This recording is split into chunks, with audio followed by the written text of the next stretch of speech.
Hola, ¿qué tal? ¿Cómo están? Muy buenos días, bienvenidos, bienvenidas. Comienza Asturias al Día en este martes 5 de noviembre. Vamos a dedicar hoy el programa a reflexionar sobre una palabra, sobre un concepto. Vamos a hablar de sinhogarismo. De hecho, ya me acompañan en el estudio varias personas que trabajan en la asociación Albéniz y en el albergue Covadonga. Ellos son Ignacio Bujanda, que es educador, Javier Vicente Canela, que es el presidente de la asociación Albéniz. También está, en este caso, representando al albergue Covadonga, Miriam Vázquez y Pablo Yáñez. Y en el teléfono hoy nos acompaña Esteban Sánchez, que es catedrático de la Universidad Complutense de Madrid. Con ellos cuatro hablamos hoy de sinhogarismo. Sin duda, muchos de ustedes tal vez recuerden que hace ya unas cuantas semanas, en mitad del mes de septiembre, estuvo con nosotros Javier Canela hablándonos de una jornada que se desarrollaba en Asturias en torno al sinhogarismo y a Future and Coop. Se ofrecían ahí unos datos, se reflexionaba en torno a esta cuestión, y a nosotros nos pareció importante ir un poco más allá y además de la entrevista, poder trasladarles a toda la audiencia de la radio y de la televisión pública asturiana de qué estamos hablando cuando hablamos de sinhogarismo. Hemos preparado algunos datos, y una de las cuestiones que me ha llamado la atención, por ejemplo, es que sinhogarismo, la palabra, figura en la RAE, en el diccionario de la lengua española, pero desde hace relativamente poco tiempo, desde 2023, y entraba en el diccionario acompañada de otras dos palabras, del bar con V, que es esto que se utiliza en el fútbol, no sabría explicarlo muy bien, el bar, pero todos oímos hablar de él, bar con V, y también de la palabra chunda chunda, que también seguramente todos podemos conocer su significado. Pero en el ámbito social ya podemos usar esta palabra, sinhogarismo, sin cortapisas, para referirse a la circunstancia de la persona que carece de hogar donde vivir y generalmente de cualquier medio de vida. Además, el Diccionario de la Lengua Española informa que indigencia es su sinónimo. Todo esto se conocía precisamente en la presentación de las novedades en 2023 del Diccionario de la Lengua Española. Es decir, que hasta ese momento definíamos esta situación, pues seguramente que con eufemismos que no sé si serían muy ajustados o no. Luego podemos hablar de ello. Se calcula, por cierto, también que unas 900.000 personas duermen en la calle en toda Europa, según un informe para 2023 publicado por FEANTSA, la Federación de Organizaciones Nacionales que trabajan con personas sin hogar. Por darles una cifra que simplemente quiero que sean orientativas, en España podríamos estar hablando de unas 37.000 personas, quizás más, que no tienen una vivienda en nuestro país. Según los datos recogidos en la Estrategia Nacional para la Lucha contra el Sinhogarismo en España 2023-2030, las mujeres jóvenes de menos de 29 años en esta situación han aumentado un 36,1% en los últimos 10 años. Estas mujeres principalmente se encuentran en una situación de exclusión residencial oculta, en infraviviendas o viviendas inseguras. Hay algunas causas, varias: el incremento del precio del alquiler y la proliferación de pisos turísticos en el centro de las ciudades ha complicado considerablemente el acceso a un domicilio digno, pero también existen otros factores que pueden llevar a alguien a la calle: la migración o un divorcio. Otros vienen marcados desde que nacen, que tampoco lo podemos perder de vista. Hay otro porcentaje que me ha llamado la atención estos días: el 47% de las personas en situación de sinhogarismo han sufrido incidentes o delitos de odio. En el caso de las mujeres, a estos riesgos hay que sumar también el de la violencia sexual.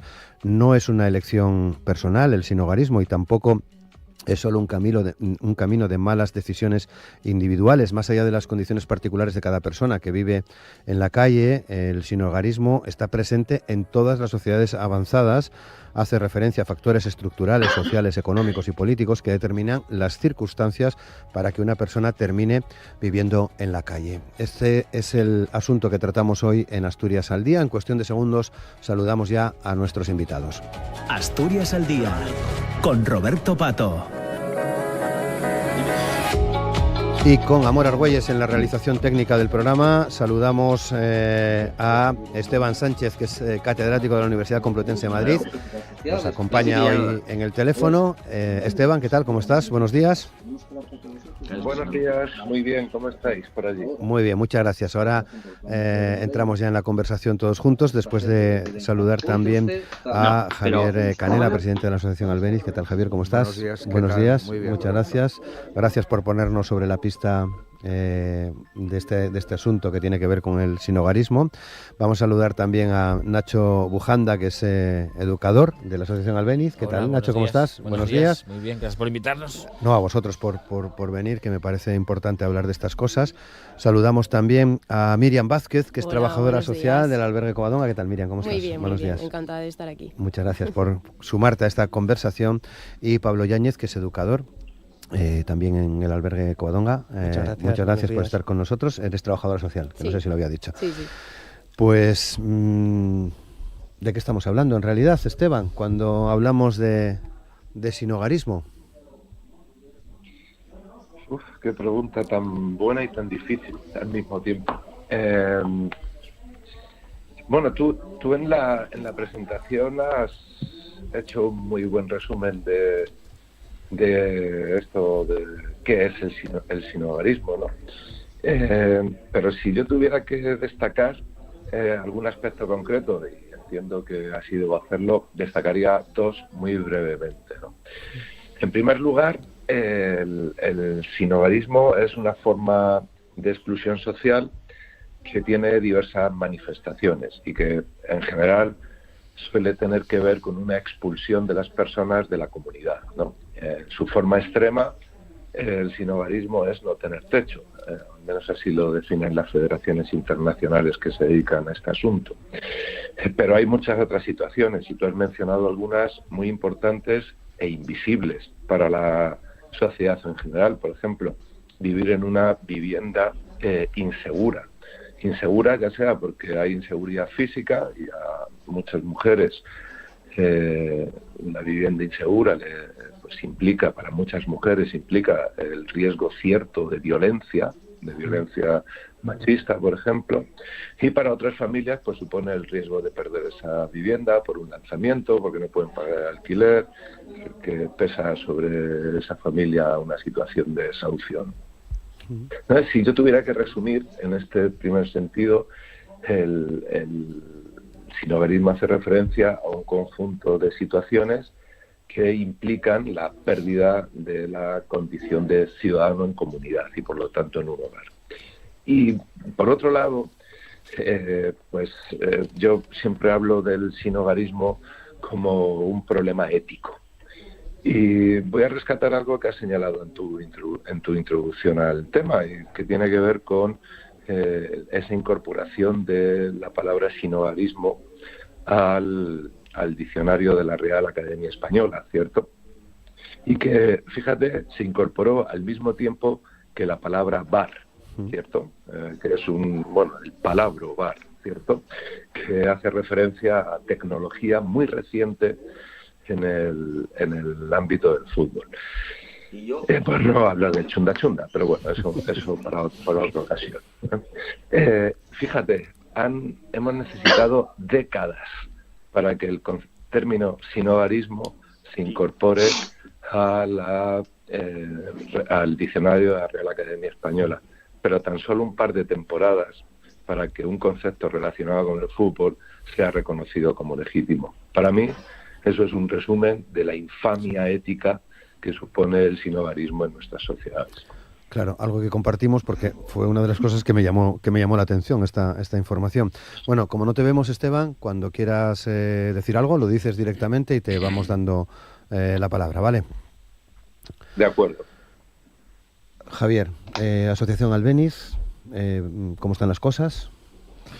Bueno, las cosas van estando.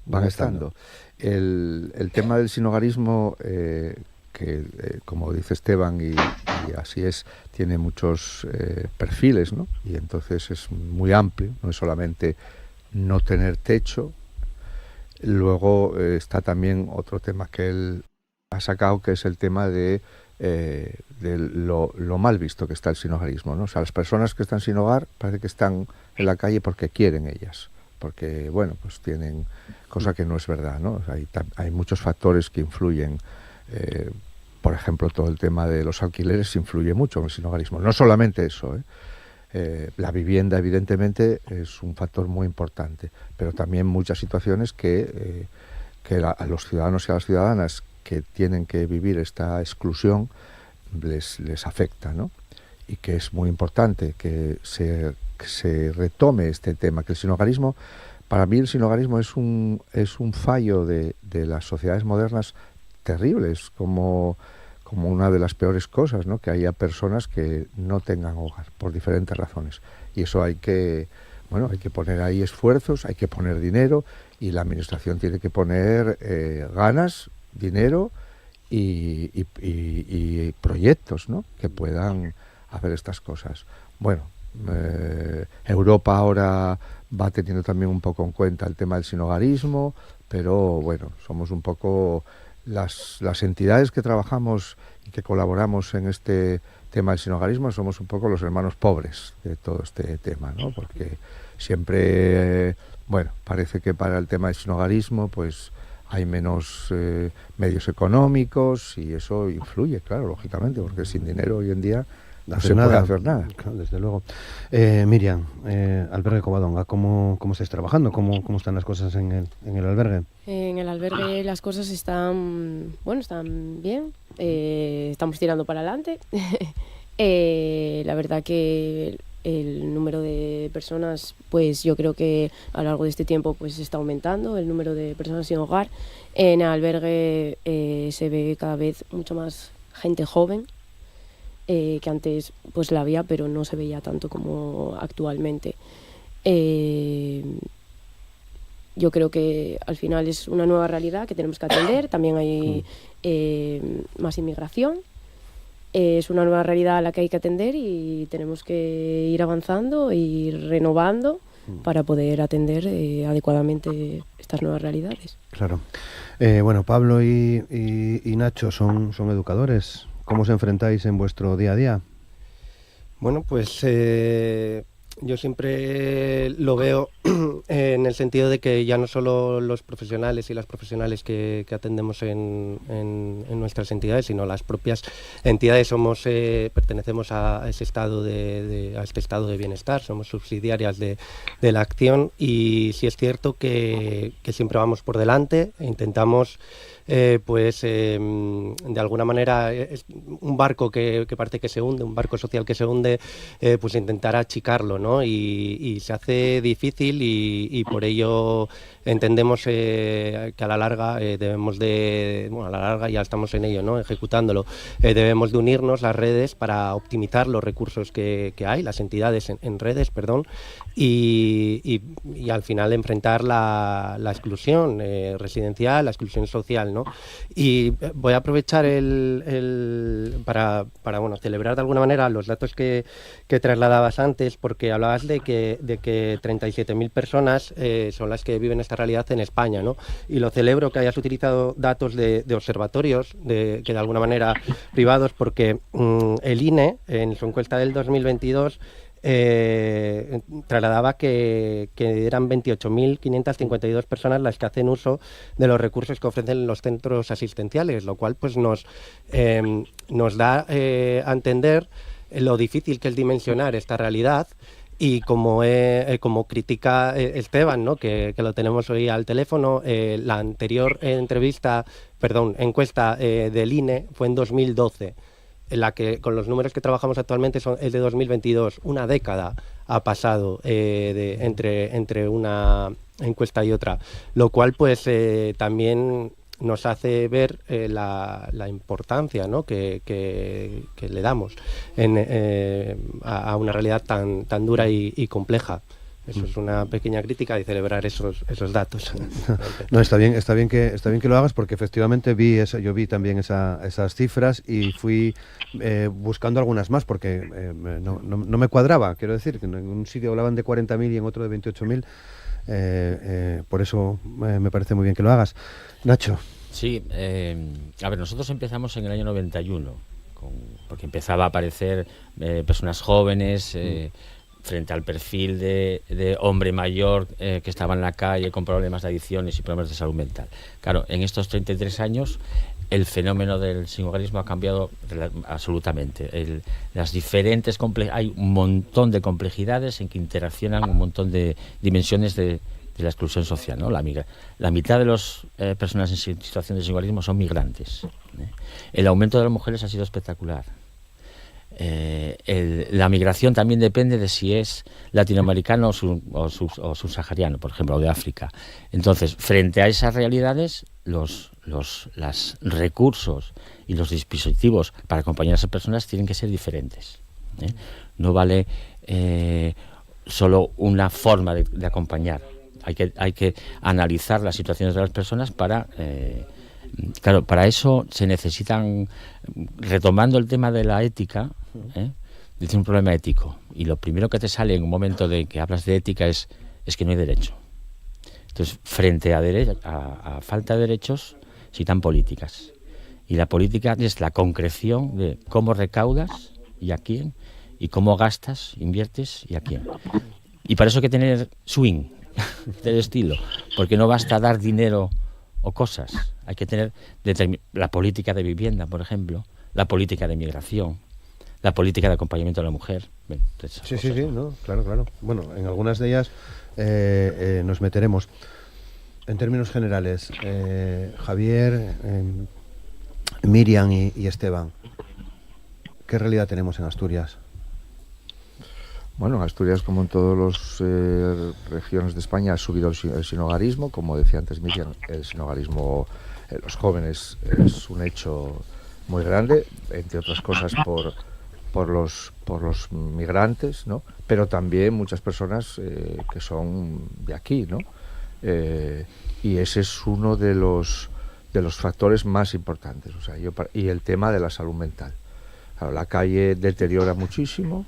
La salud mental, el sistema de salud mental no tiene, bueno, pues los medios, los profesionales para atender a tantas personas, y entonces hay muchas personas que se quedan en la calle y aparte la calle deteriora mucho la salud mental. No tener hogar es un tema que deteriora muchísimo, ¿no? Entonces se hacen recuentos. Creo que el último recuento tenemos los datos ahí. Del último recuento. Pablo. Un poco por aterrizar en la realidad en Asturias, la tasa por cada 100.000 habitantes es de 166 personas en situación de sinhogarismo, cuando en España son 86. Somos el sexto en el ranking estatal, en la tasa. Sí, es un tema. Se hicieron recuentos también en Gijón y en Oviedo. Los datos de Gijón. Tú sabrás. 200, bueno, un poco por ilustrar los recuentos, ¿no? Sí. Al final, bueno, podemos decir que para plasmar esta realidad utilizamos datos a nivel de encuesta como el INE, pero también hay otras, bueno, que utilizan datos más observación, ¿no? Como son los recuentos de personas en situación de sinhogarismo, en el que anualmente, pues tanto voluntarias como entidades y profesionales salimos a la calle y por observación pues intentamos plasmar esta realidad recorriendo toda la ciudad en un equipo pues bastante grande para ver pues las personas pues que viven desde en un banco como en un coche, porque bueno, eso es una realidad y eso existe, ¿no? Y en Gijón, que bueno es donde tenemos la acción de la Fundación Albergue Covadonga, se han contado en 2023 296 personas, de las que 76 pernoctan en la calle y 214 pues se encuentran alojadas en centro o instituciones. Insistimos, tampoco es la realidad, es lo más cercano que llegamos a plasmar la realidad, pero las entidades estamos de acuerdo de que hay muchas más personas. Esteban. Sí,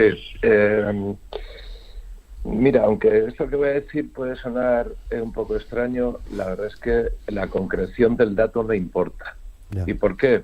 Porque miremos donde miremos, vamos a tener datos diferentes. Esto es así porque una de las características del sinhogarismo es su carácter invisible, incluso cuando se aplican técnicas de investigación o de observación de manera rigurosa. Ahora, lo que comparten todas las medidas es la detección de tendencias. Y aquí tenemos dos grupos de tendencias preocupantes. En Asturias y en todo el Estado. La primera tendencia es el incremento de las personas en situación de sinhogarismo. Y de manera específica, el incremento de las personas en situación de calle o que estarían en situación de calle si no actuara algún recurso típicamente de entidades del tercer sector. Esa es la primera tendencia clara, patente, nítida y me atrevo a decir que indiscutible. Y la segunda tendencia, que es tan preocupante o más como la primera, consiste en el incremento de la complejidad del sinhogarismo. Y si tengo un minuto me explico. Sí, claro. El asunto lo ha mencionado, o lo ha planteado, Nacho. Estábamos acostumbradas a manejar un perfil de persona en situación de sinhogarismo, que típicamente era un varón con problemas de adicciones, con problemas de salud mental, con muchos años en la calle, con un deterioro notable, con una calidad de vida muy baja, en fin, ¿no? Un perfil muy claro, muy definido de persona en situación de sinhogarismo. Y la tendencia a la que yo hago referencia es o implica que ese perfil no desaparece, pero sí se incluye en un contexto de mayor complejidad de las características de las personas sin hogar. Y en la tertulia ya se han mencionado algunas. Por ejemplo, el incremento de la situación de sinhogarismo entre las mujeres y especialmente vinculada a inseguridad de la vivienda y violencia machista. Segundo, un incremento realmente preocupante de la presencia de personas de origen migrante y, como decía Nacho, en diversas situaciones en función del país de origen o del área geopolítica de origen.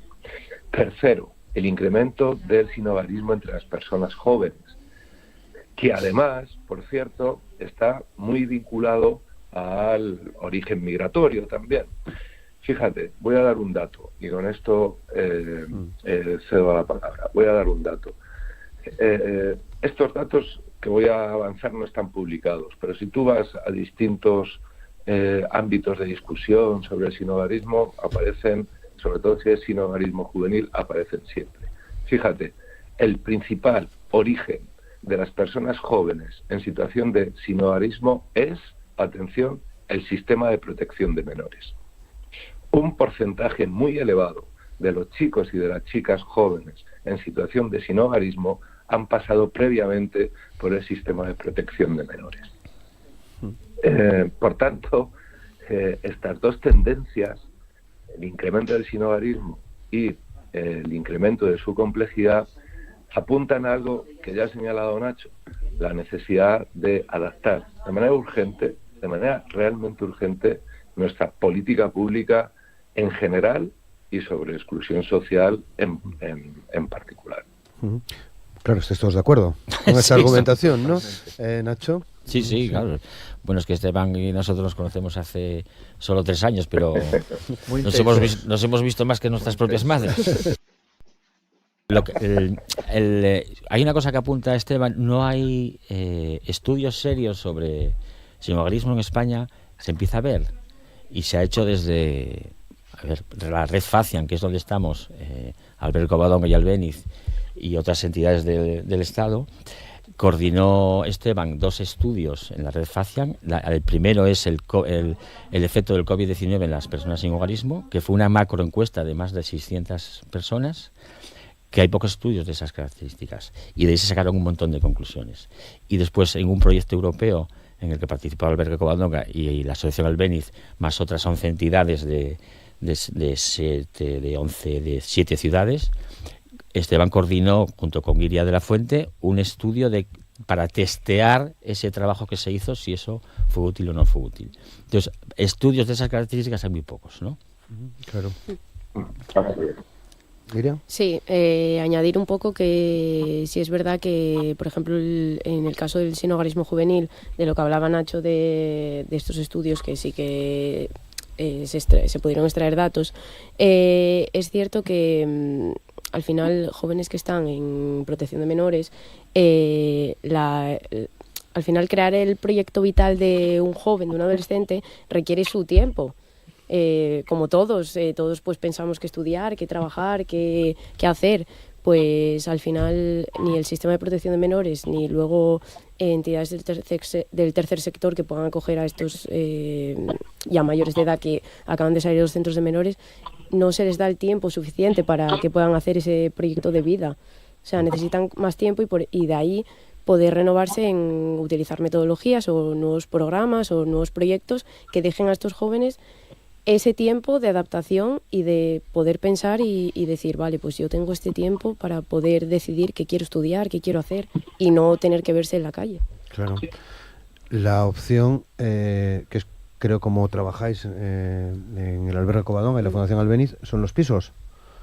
Esa es una opción, ¿no? Sí. Hay que hablar de modelos. De modelos, vale. De modelos de trabajo, quiero decir, ante la realidad tan distinta, ¿no?, que hay en los perfiles de las personas sin hogar. O sea, se necesitan diferentes recursos, unos de primera acogida, como puede ser el albergue Covadonga, que es necesario que haya, sí. Desgraciadamente, quiero decir que otra cosa es que el modelo que tenían los albergues, ¿no?, eso se va cambiando y se va se va de alguna manera adaptando a la realidad de la sociedad, ¿no?, y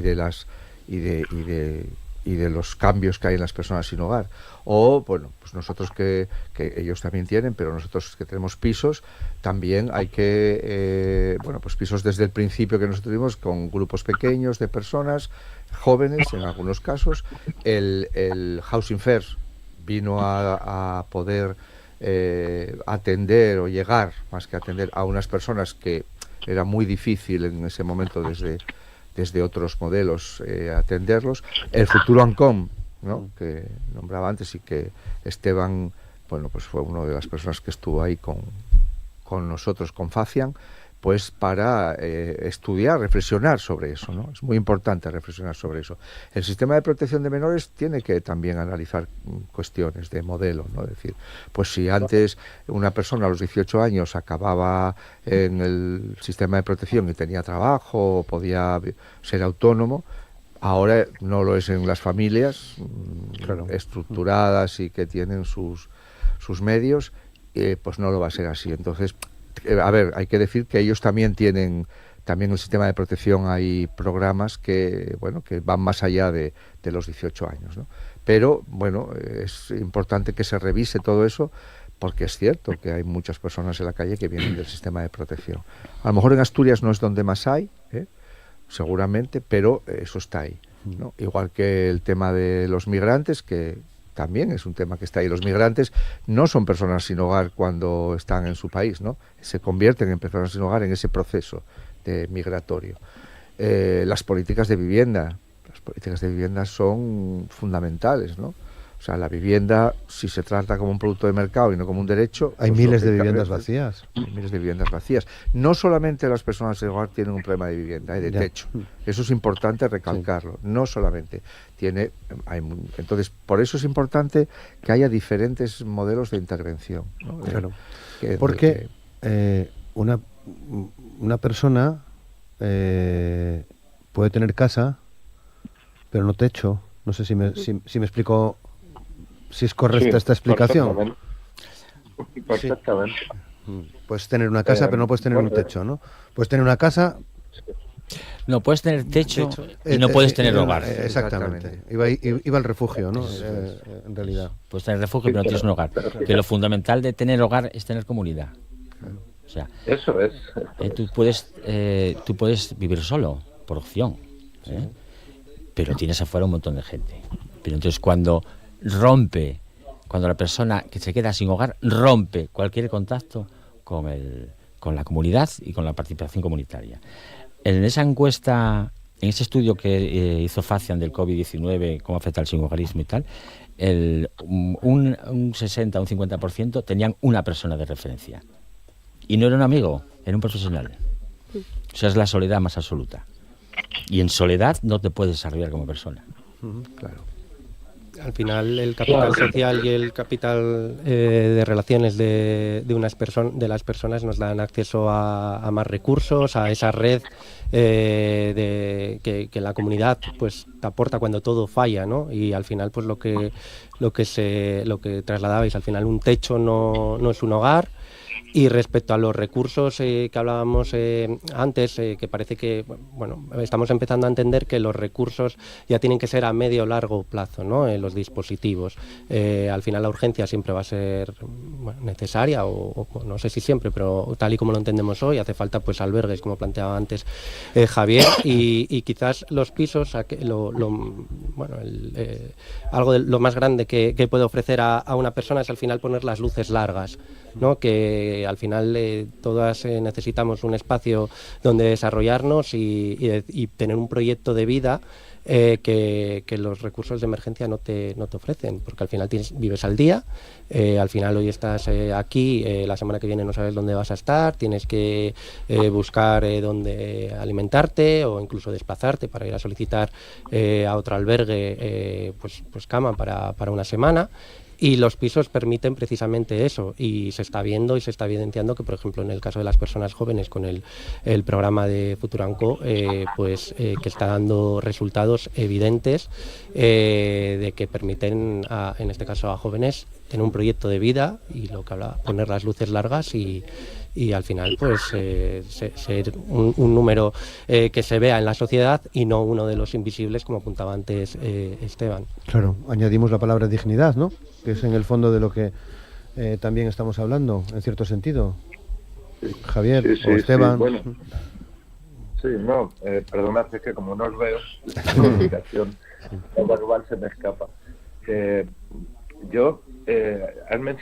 Mencionabas algo, decías, o utilizabas una frase. Se puede tener techo y no hogar, ¿no? Era esta la frase que usaba. Y es que fíjate, aunque parezca paradójico, la causa del sinhogarismo no es la ausencia de una vivienda o de hogar. Eso es más bien la consecuencia de un proceso previo de expulsión de individuos y grupos de la lógica comunitaria. Son personas que quedan absolutamente fuera de la lógica del bienestar, absolutamente fuera de la lógica de las relaciones sociales, totalmente aisladas. Y las decisiones individuales que se toman en ese sentido, en términos de peso causal, tienen muy poco. Lo importante es que realmente las personas se ven absolutamente fuera de la lógica de la normalidad comunitaria. Por lo tanto, como muy bien apunta Javier, no basta con darle un hogar a estas personas.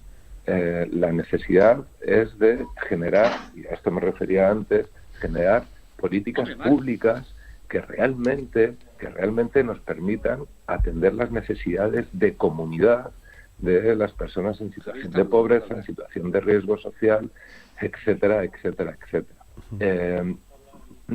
Mi frase sobre el sistema de protección de menores no es una crítica a los recursos del sistema de protección de menores y mucho menos a sus profesionales. Es una crítica al diseño de políticas de protección social que, por cierto, están en el origen de una gran parte del sinhogarismo. Esto, aunque suene muy duro, hay que incorporarlo y hay que analizarlo y hay que tomar decisiones de rediseño de nuestras políticas de manera urgente, Así lo entendíamos. Pero vamos un paso más allá, porque esto no tiene una dimensión, o su dimensión no acaba en Asturias, no acaba en España, es un problema en la Unión Europea, es un problema en el mundo, entiendo, ¿no? Pero nos fijamos en la Unión Europea, donde hay planes, donde hay estrategias. De hecho, recogía parte de la introducción, en la introducción de la estrategia 2023-2030 que tenemos en España. Esteban, está todo sobre el papel. ¿Qué falta desde tu punto de vista? Bueno, desde un punto de vista europeo, o desde claro, las realidades del sinhogarismo son distintas, muy ¿no? diferentes allá donde mires. Incluso claro. he visto No, datos de no, Francia y de Inglaterra que me llaman mucho la atención, porque no sé si se puede decir que duplica las cifras que tenemos en España, ¿no? En Inglaterra y en Francia. Sí, bueno, luego eso todo hay que mirarlo en términos relativos, Claro, sí. en función del volumen de población total, pero bueno, y en Estados Unidos igual, Bueno, hay sí. una cantidad Efectivamente. Claro, Sí. es que el sinhogarismo, aunque tiene facetas influidas por características locales, no es el mismo el sinhogarismo que hay en Estados Unidos, que en Latinoamérica, que en Europa, y dentro de Europa no es lo mismo en Francia o Alemania que en España, ¿no? Pero en realidad las causas subyacentes son las mismas, porque las causas subyacentes tienen que ver con un modelo de desigualdad social que ya no nos permite pensar el mundo de una manera estable y nítida, quiero decir, ya no nos permite ver el mundo, por ejemplo, en términos de clases sociales, que todos sabemos a dónde mirar y lo que significa, ¿no? Unos grupos pues tienen una situación de privilegio, otros de privilegio negativo, pero está todo ordenadito, ¿verdad? Es todo comprensible, conocemos los mecanismos. En este momento, y sobre todo desde la última crisis económica y luego en menor medida la pandemia, el modelo de desigualdad es un modelo de riesgo difuso, de riesgo invisible, de procesos de expulsión sutiles que al final pueden afectar a personas que biográficamente pueden sentirse seguras. No sé si me estoy explicando. Sí. De hecho, si tú, por ejemplo, lees algunos testimonios de personas en situación de sinhogarismo, algunos de ellos los aportamos en la investigación que ha señalado Nacho, pues muchos tienen estudios universitarios, por ponerte un ejemplo, ¿no? Otros u otras han tenido profesiones típicas de clase media. En el libro de Bustos hay testimonios de personas que han tenido una biografía profesional incluso exitosa y que han terminado en situación de sinhogarismo. Por lo tanto, el problema es que a nivel global el sistema de desigualdad se basa en una erosión de lo comunitario y en una creciente fuerza de expulsión de las personas de la lógica del bienestar. Claro. Una menor presencia de la protección colectiva, una menor presencia de la protección social. Ese es, desde mi punto de vista, el rasgo que comparten el sinhogarismo allá donde mires, ¿no? Bien, bueno, quería escucharos en torno a algo que habéis mencionado, creo que fue Nacho además quien lo decía, que tiene que ver con el sinhogarismo y la salud mental. Nacho, porque de salud mental tampoco hablábamos mucho, no. Hasta hace relativamente poco tiempo, yo creo que hasta la pandemia, el COVID, ¿no? Es muy interesante un libro del psiquiatra asturiano Rendueles, dice Las falsas promesas psiquiátricas, que se refiere, bueno, todo el malestar, la ansiedad, la depresión de gente que está trabajando y demás. Y en la conclusión a la que llega es, tú no necesitas un psiquiatra, necesitas un sindicato. Entonces, pues eso lo podemos trasladar al sinhogarismo. Cuando tus condiciones materiales no son las adecuadas, pues normal. Llegan las ansiedades, la depresión, los brotes psicóticos, el consumo de drogas. Cuando tu entorno comunitario y material es el adecuado para desarrollarte de manera feliz, tu salud física y mental se avanza y mejora, ¿no? Miriam. Sí, yo ahí estoy de acuerdo con lo que dice Nacho. Es cierto, cuando al final en tu vida pues está totalmente desordenada, no tienes dónde ir, estás en la calle, no tienes dónde comer, te tienes que estar buscando la vida, lo más normal es que tu cabeza al final también esté así, porque no tienes una estabilidad donde poder estar, no tienes no tienes un espacio seguro, yo lo diría así, no tienes un espacio seguro donde estar y donde ser. al final también luego esas situaciones para personas que tienen salud mental, que tienen que tomar medicación, que tienen que tener un seguimiento de citas, pues es muy difícil estando en la calle, porque no estás asentado en un sitio, quizás ni siquiera tengas un empadronamiento. Por lo tanto, son situaciones muy difíciles que al final les hace estar en esa situación y no evolucionar. Pablo.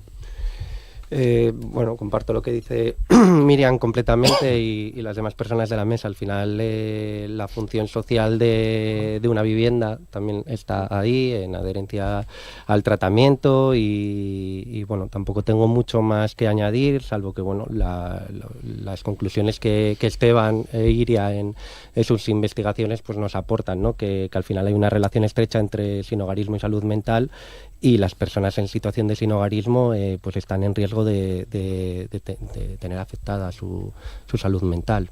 Javier. Sí, bueno, es que está todo dicho sobre eso, ¿no? Quiero decir que eso es así. Si tú tienes unas condiciones de vida que no son dignas, pues lógicamente afecta a tu situación física, a tu situación mental, a tu situación vivencial, ¿no? O sea, podemos hablar, por ejemplo, de la soledad no deseada, ¿no? Es decir, este concepto que se habla mucho ahora, pero que existe desde siempre, ¿no? Igual que todo este tema de la comunidad. Nosotros en el año 91, que fue cuando nacemos, la Asociación Albéniz, ya colaborábamos con las personas en este sentido de incorporarse en la comunidad. De hecho, una de las cosas que nosotros no queríamos en aquel momento, estamos hablando de hace 35 años, que las cosas no se veían de esta manera, era las chicas y los chicos que estaban con nosotros, los que estábamos colaborando, todas las actividades que hacían y tal eran como las demás personas, con sus iguales, o sea, los estudios, el ocio, y era una máxima que nosotros teníamos, ¿no? Precisamente por esa incorporación en una comunidad que los había dejado un poco fuera, ¿no? No veíamos el hacer cosas entre nosotros, talleres, cursos, todas esas cosas. Nosotros ya desde el año 91 no queríamos que fuera así, sino que se incorporaran como ciudadanos y ciudadanas que eran y que ejercieran sus derechos de una forma comunitaria. Porque el problema de la soledad, por ejemplo, es un problema que afecta mucho a la salud mental, ¿no? Y que es muy importante. Entonces, la comunidad tiene que asumir, se tiene que integrar estas personas. Claro, Nacho. Ya lo comenté. ¿No quieres añadir más? No quiero, hombre, se va a salud mental. Hombre, yo incidiría, como quedan 15 minutos, yo profundizaría más en el tema de la población migrante, que representa la mitad de la población del sinhogarismo, ¿no? La población migrante se encuentra siempre con tres muros. El muro físico, muchas veces, de las vallas, que no son de defensa, sino de ataque y de muerte. El muro geográfico, como el Mediterráneo, que se ha convertido en una fosa común, y el muro simbólico, ¿no? De cuando llegan aquí y se encuentran con el racismo y la xenofobia.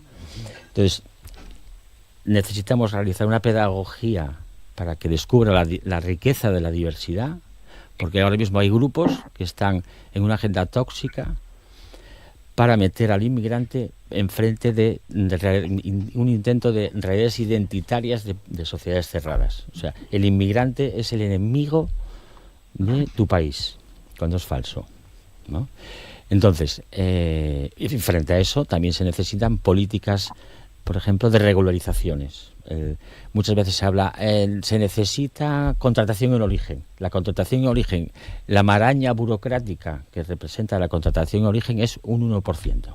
O sea, la contratación en origen es falsa. Entonces, lo que tenemos ahora es una población flotante en España que no tiene papeles y que se han convertido en esclavos. Que viven, a lo mejor no en la calle, sino en viviendas inadecuadas. Sin luz, sin agua, sin gas, 20 personas juntos. Y eso al sistema le viene bien porque trabajan en semiesclavitud y porque le viene bien a determinados sectores de la población y medios de comunicación de que el inmigrante es tu enemigo. Pues vaya panorama, Javier. Bueno, no es por rebajarlo, ¿no? Ni mucho menos, pero... Bueno, sí, quiero decirte que eso es una realidad, ¿no? Claro, a la que tenemos que atender y que tenemos que ver por dónde se sale con esto. O sea, los inmigrantes, efectivamente, como dice Nacho, no son el enemigo, son personas que vienen pues a mejorar sus vidas, como ha sido toda la vida la migración, no es de ahora, y lo que no se puede hacer es cerrarse a esa realidad, porque lo que crea es más vulnerabilidad, más desprotección y más, bueno, pues gente en la calle o gente en muy malas condiciones laborales, de vida, de sinhogarismo y de muchas otras historias, ¿no? El rechazo que eso significa, las personas cuando vienen o comienzan un proceso migratorio, vienen con la ilusión o con la cabeza pensando que aquí pues se vive mejor, que hay más oportunidades, que hay un futuro mucho mejor, ¿no? Y luego, bueno, pues la realidad es que cuando llegan eso no es tan así, ¿no? Porque tienen pues los trabajos más precarios, hay mucha aporofobia, como nuestra gran Adela Cortina decía, ¿no? Y esto, claro, las sociedades tienen que entender que esto no puede ser, ¿no? Pues, ¿puedo decir algo? Sí, Esteban, adelante. Luego Pablo. Dale, Esteban. El tema... sí. No, el asunto de la migración, el problema, el conjunto de problemas que tienen que abordar las personas migrantes se multiplica exponencialmente y además tiene concreciones cualitativas muy graves. Mira, por ejemplo, habéis mencionado Futuro Anco. Futuro Anco, que como tú decías, es un programa que llevó adelante la Red Facial, como ha explicado Nacho, con jóvenes en situación de sinhogarismo. Algunas expresiones de estos problemas afectan a su vida cotidiana radicalmente. Por ejemplo, poder empadronarse.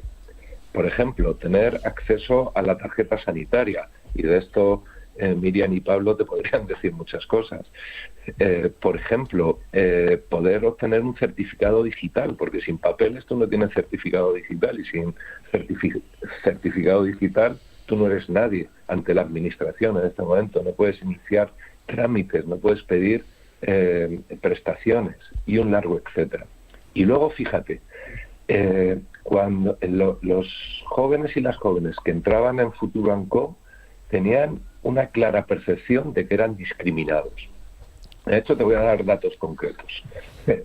Cuando entraron en Futuro Anco, solo el 44% de los jóvenes que entraron decían no haberse sentido discriminados. Es decir, que mucho más de la mitad de los jóvenes y las jóvenes que participaron en el programa tenían conciencia cierta de que eran discriminados por la colectividad. Y cuando salieron del programa, ese porcentaje había subido, el porcentaje de personas que no se sentía discriminada había subido hasta el 65%. Por lo tanto, no solo se trata de que nosotros argumentemos que las barreras que encuentran las personas migrantes son mayores, es que ellas mismas se dan cuenta. Y eso influye, por supuesto, en su salud mental, en su sensación de soledad, en sus relaciones sociales y en sus oportunidades de salir de una situación de exclusión. De manera que coincido plenamente con Nacho. Uno de los retos del sinhogarismo en este caso, en este momento, es sin duda los discursos de odio, la criminalización de las personas migrantes, y su instrumentalización en términos de rechazo, ¿no? Claro. Pablo. Poco más que aportar, obviamente, después de Esteban, pero bueno, nada, simplemente por cuestionar un poco lo que trasladaba antes Nacho, ¿no? Esos discursos que se dan en contra de estas personas, de que al final si la población migrante está en situación de sinhogarismo está más invisibilizada. Y aún así detectamos que la mitad de las personas son migrantes que están en situación de sinhogarismo, que eso supone pues una falta de acceso a derechos, a recursos, a formación de estas personas.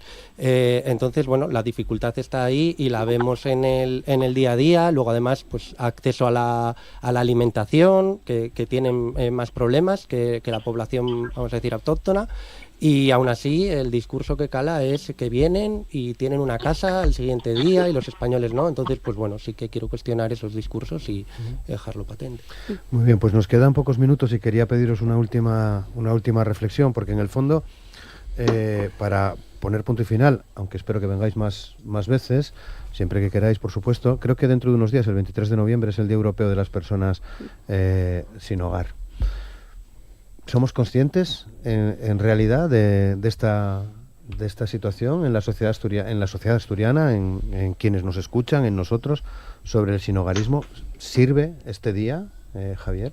Bueno, los días de las cosas siempre sirven para recordar a la gente que están ahí, ¿no? Y de visibilizar cuestiones que, bueno, pues a veces son nuestros vecinos invisibles, ¿no? Que parece que no vemos, que son cosas muy puntuales. Yo creo que para lo que sirve es para ver un poco la dimensión del sinhogarismo en este momento, ¿no?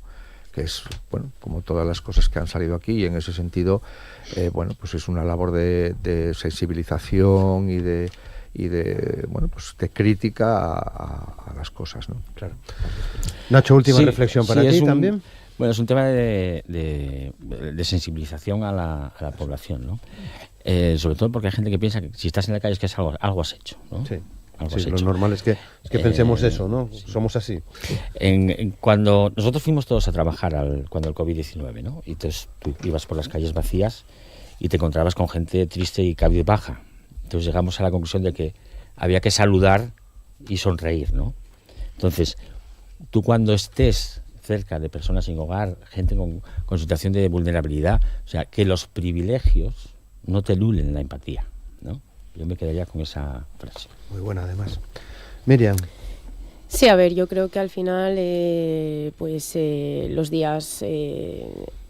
O sea, el Día de las Personas sin Hogar es importante en el hecho de que, pues, aunque solo sea un día, te das cuenta de que están ahí. La sociedad al final, pues campañas de sensibilización, que por una vez pues sean como los protagonistas y que el día a lo mejor gire en torno a esas campañas, a ver que están ahí, que no son invisibles, que también mostrar el cambio de percepción que hay sobre ellos. Pablo. Yo sí que, bueno, por aportar, al final en los itinerarios de exclusión nos encontramos todas las personas de un modo u otro. Obviamente hay personas que tienen que superar más dificultades o dificultades de origen, pero bueno, solo por trasladar que al final en situación de, o sea, sin hogar no se está, y que es reversible, y que por eso peleamos las entidades, y también pues tenemos que cambiar pues factores institucionales y estructurales de la sociedad, que al final eso es reversible. Esteban. Bueno, yo tengo que decir que mientras haya entidades como las dos que están representadas hoy en la tertulia, yo mantendré la esperanza, porque los he visto trabajar, y, en fin, los admiro, y ellos y ellas lo saben. Ahora bien, esta situación es insostenible. Nuestras sociedades no se pueden permitir esto más. Hay que cambiar las cosas. No podemos mantener un modelo de convivencia donde expulsamos a tanta gente de la convivencia. Y para cambiar esto, lo primero que tiene que ocurrir es que la pobreza, la exclusión social y el sinhogarismo le importe a la gente, le importe a la ciudadanía. Porque, mira, Roberto, yo tengo la convicción firme de que las personas sin hogar, por desgracia, no le importan a nadie. No le importan a nadie. Y hasta que importen a la sociedad, a la colectividad, a la ciudadanía, hasta que, como dice Nacho, no nos asustemos porque pasamos al lado de una persona sin hogar, que por cierto nos temen más a nosotros que nosotros a ellos, hasta que eso no ocurra, este desastre ético que es el sinhogarismo seguirá poblando las calles y seguiremos sin verlo. Así que gracias por esta hora de reflexión sobre un tema en torno al cual generalmente a la gente no les gusta reflexionar. Es tan crudo como eso. Bueno, pues el agradecimiento es el nuestro. A ti, Esteban, muchas gracias por compartir esta tertulia, este tiempo en Asturias al Día. Muchas gracias. Espero que no sea tu última vez con nosotros, Esteban. Ojalá. Gracias a ti. Muchas gracias. Y un abrazo para mis amigos allí en el estudio. Igual. Un abrazo. Javier Canela, muchas gracias. Muchas gracias a ti, Roberto. Nacho Bujanda, muchas gracias. Muchas gracias. Miriam, que se me fue tu apellido, Miriam Vázquez, muchas Sí, gracias. a ti. Y Pablo Yáñez, muchas gracias. Muchas gracias. Un placer conoceros y lo dicho, seguiremos en contacto y procuraremos reflexionar más a menudo sobre esta situación, sobre el sinhogarismo. Lo dejamos aquí, muchas gracias.